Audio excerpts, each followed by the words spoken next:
नमस्कार हरि प्रेमियों, आपका हमारे YouTube चैनल में स्वागत है। सभी दर्शकों को जय श्री कृष्णा। हरि प्रेमियों, कैसे हैं आप? उम्मीद है आप सब अच्छे होंगे। आइए आज का प्रसंग शुरू करते हैं। आज का प्रसंग है बुधवार व्रत कथा। हरि प्रेमियों, उससे पहले अगर आप हमारे चैनल पर नए हैं तो प्लीज़ चैनल को सब्सक्राइब ज़रूर कर लीजिए और बेल आइकॉन को ज़रूर दबा लीजिए ताकि आप तक हमारे सारे नोटिफिकेशन पहुंचते रहे। हरि प्रेमियों, आपका भी सब्सक्राइब हमारे लिए बेहद मायने रखता है। हरि प्रेमियों, आइए कथा को शुरू करते हैं। हरि प्रेमियों, शमशापुर नगर में एक मधुसूदन नाम का एक व्यक्ति रहता था। वह बहुत धनी था। मधुसूदन का विवाह बलरामपुर नगर की एक सुशील और सुंदर लड़की संगीता के साथ हो गया। एक बार की बात है, मधुसूदन अपनी पत्नी को लेने बुधवार के दिन बलरामपुर चला गया। मधुसूदन ने अपनी पत्नी के माता पिता से संगीता को विदा करने के लिए बोला। संगीता के माता पिता बोले, बेटा आज बुधवार है और बुधवार को कोई भी शुभ कार्य के लिए यात्रा नहीं करनी चाहिए। लेकिन मधुसूदन बिल्कुल भी नहीं माना और उसने ऐसी शुभ अशुभ बातों को ना मानने की बात बोल दी कि वह कोई भी ऐसी बातें नहीं मानता। दोनों ने बैलगाड़ी से यात्रा आरंभ कर दी। 2 कोस की यात्रा के बाद उसकी गाड़ी का एक पहिया टूट गया। वहाँ से मधुसूदन और उसकी पत्नी संगीता दोनों ही पैदल चल पड़े और रास्ते में संगीता को बहुत प्यास लगी।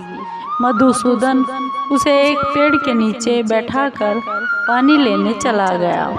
थोड़ी देर बाद जब मधुसूदन ढूंढकर कहीं से जल लेकर वापस आया तो वह बहुत बुरी तरह से हैरान हो गया, क्योंकि उसकी पत्नी के पास तो उसकी ही बिल्कुल वैसी ही शक्ल सूरत का दूसरा आदमी बैठा हुआ था।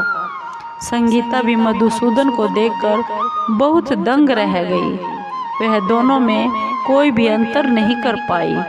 दोनों एकदम एक ही जैसी शक्ल सूरत के आदमी थे। मधुसूदन ने उस व्यक्ति से पूछा, भाई तुम कौन हो और मेरी पत्नी के पास तुम क्यों बैठे हो?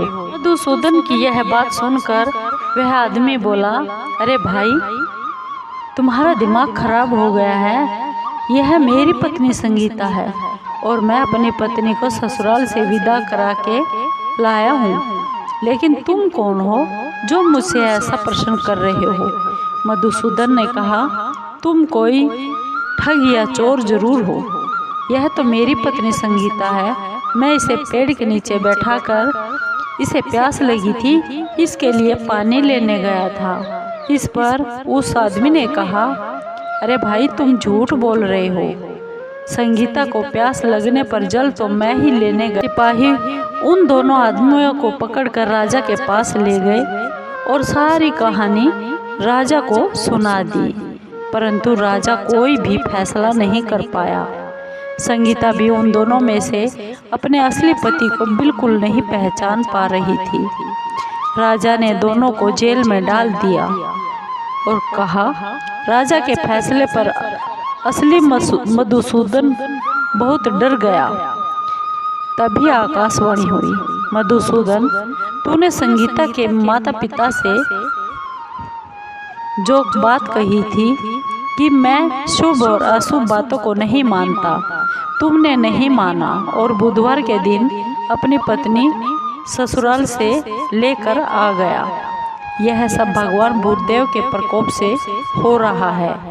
मधुसूदन ने भगवान बुद्धदेव से प्रार्थना की, हे भगवान बुद्धदेव, मुझे क्षमा कर दीजिए, मुझसे गलती हो गई। भविष्य में अब मैं कभी बुधवार के दिन कभी भी यात्रा नहीं करूंगा और हमेशा बुधवार को आपका व्रत किया करूंगा। मधुसूदन के प्रार्थना करने से भगवान बुद्धदेव ने उसको क्षमा कर दिया। तभी दूसरा आदमी राजा के सामने से अलोप हो गया, गायब हो गया। राजा और दूसरे लोग इस चमत्कार को देखकर बहुत ही हैरान हो गए। भगवान बुद्ध देव की इस कृपा से राजा मधुसूदन और उसकी पत्नी को सम्मान पूर्वक विदा कर दिया। कुछ दूर चलने पर रास्ते में उन्हें बैलगाड़ी मिल गई और बैलगाड़ी का टूटा हुआ पहिया भी जुड़ा हुआ था। दोनों उस बैलगाड़ी में बैठ गए और समतापुर की ओर चल पड़े।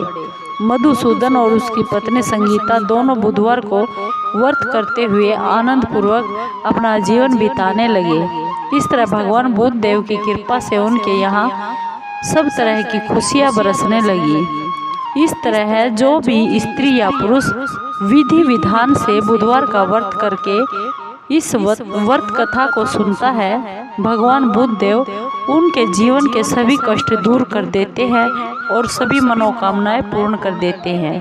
हरि प्रेमियों, आपको ये बुधवार व्रत कथा कैसी लगी?